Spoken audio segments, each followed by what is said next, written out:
What is up, guys? Man, it's been a little while. I've been busy. I am here in Skagway, Alaska. It's currently just about 7 o'clock here this time. This place is insane. It's so beautiful and quiet and peaceful. God, I feel like I belong here.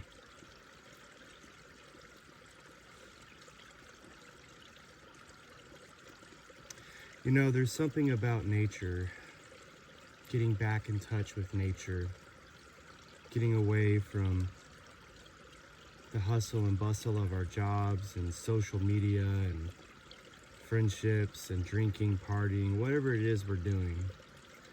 When we come into nature, when we get in touch with the earth, with the soil and the dirt, the bark,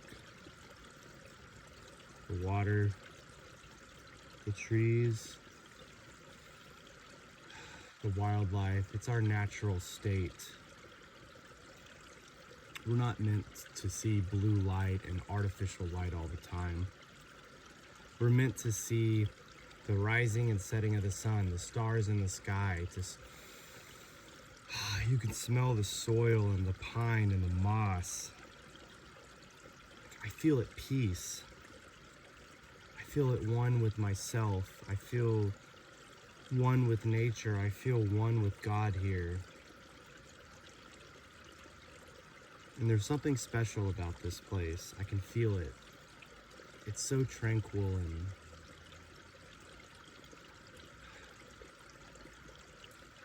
this might sound cliche, but to me, this is like holy ground. Like, this is sacred.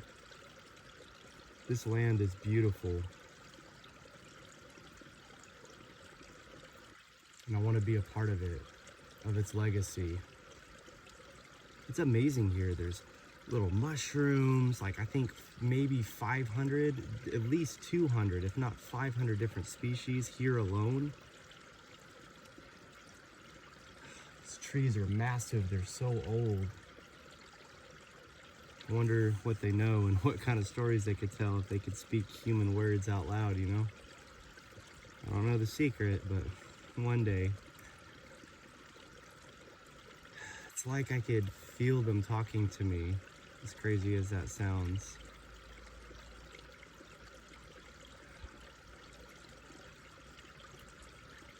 It's like having an old friend next to you. This is like a perfect spot to sit. It's right here on the trail. It's not disturbing anything. This is just soil. Very important to practice LNT, leave no trace, yeah? You leave nothing but your footprints and you take nothing but pictures. Even my walking stick, I'm gonna gift back to the forest because it gave it to me. It wouldn't be right for me to take it. You know, I'm just borrowing this area, I'm respecting it. I even walked for about a good mile or so with my shoes off, you know, barefoot. Just getting in touch with the soil and the earth. Feeling the ground beneath my feet just to know what it feels like. Sticking my feet in this frigid cold water. I've been doing cold plunges with my roommate, Castle. We turned off our hot tub and we fill it with cold water and ice, and we'll soak for hours in it. You know, this hits different. Frigid water, the fjords fed from the ocean, and the river system, the Taya River over here. I forget the name of these mountains, but you can see them quite clearly on a good day. The Lord bless me with good weather for this hike. Ironically, my job took me here, and I'm really sad to leave this place, but I'm so grateful that I'm here. You know, initially, I had signed up, volunteered to come to Alaska. I was gonna go up to like Fairbanks or something. This time of year it's not so bad, but winter it gets like below zero, 30, 40, 50, even 60 below zero up in Fairbanks. But I'm down here in Skagway. And, you know, I'd heard, oh, well, you gotta share a living space with the guys and a bathroom. I was like, man, And it's not prevailing wage. I'm not really feeling that, bro. But a part of me was like, man, I should have said yes anyways. And then sure enough, my supervisor, my ops manager rather, said, hey, you ready to go to Alaska? It's like, dude, prayer answered, absolutely. I love this place. I love it here so much. I really do. Just everything about it. The people are so kind. Everyone waves and smiles and is helpful. Just met this one dude, and he's like willing to take me on hikes, let me borrow his four-wheeler. He didn't know me at all. But they're just like that up here. You don't have to worry about thievery. This is a great place. You have to get here on a seaplane from Juneau. It's like a 45-minute trip from the Juneau airport, real small airport. Felt like Indiana Jones. The sky captain of yesteryear. I will definitely be back here. So right now, this trail is only open about to mile 4, almost mile 5. Mile 5 is where you can see Finnegan's Point. Just on the other side of this little bit of the river. And it's really crazy because it's in this like circular motion. It's very torrential. About 2 years ago, the bridge got washed out. There was a couple bridges that led at where the trail now ends on the American side. And it's wild because I wanted to get to Finnegan's Point, and then there's like a campsite. That's like your kind of first camp just past that. There's several little campsites where you can stop for the night, pitch your tent, and hike this whole trail. It's like 30 to almost 38 miles long. I want to say it's 30 miles. I'll double check. It goes into Canada. Once you get to the peak, that's going to be the hardest part because it goes up 6,000 feet to summit. And then you have to come back down. And I want to say that's at like mile 12. That's before you even get to the other side. So this is a coastal rainforest where I'm at currently. And then it goes into like a mountainous plains, not quite plains, but it goes into a mountainous region. And then it goes into a boreal forest. A little different. One day I will hike this entire trail. I even want to come back here and help them rebuild the bridge. I want to help maintain this sacred forest. This is a beautiful space. I sure hope all this talking wasn't a waste and you can actually see me. I had to kind of guess with the phone angle. I'm going to do a little meditation out here and continue my hike. I leave tomorrow morning, so I want to make the most of my experience here while I can.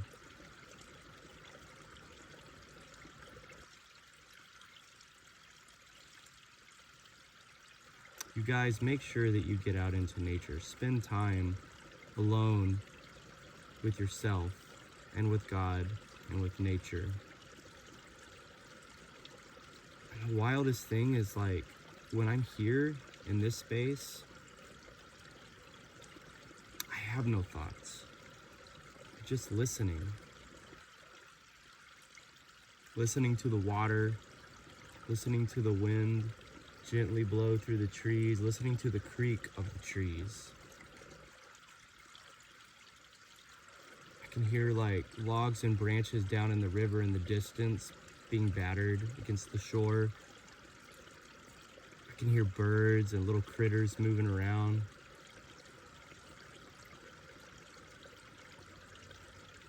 It's just so serene and perfect here. I don't know why anybody would live in the city when they could just live in the forest. It's perfect.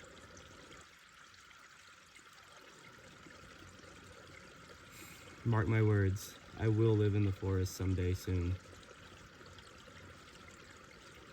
Not one day when, but my one day when I will live in the forest. And I will return here.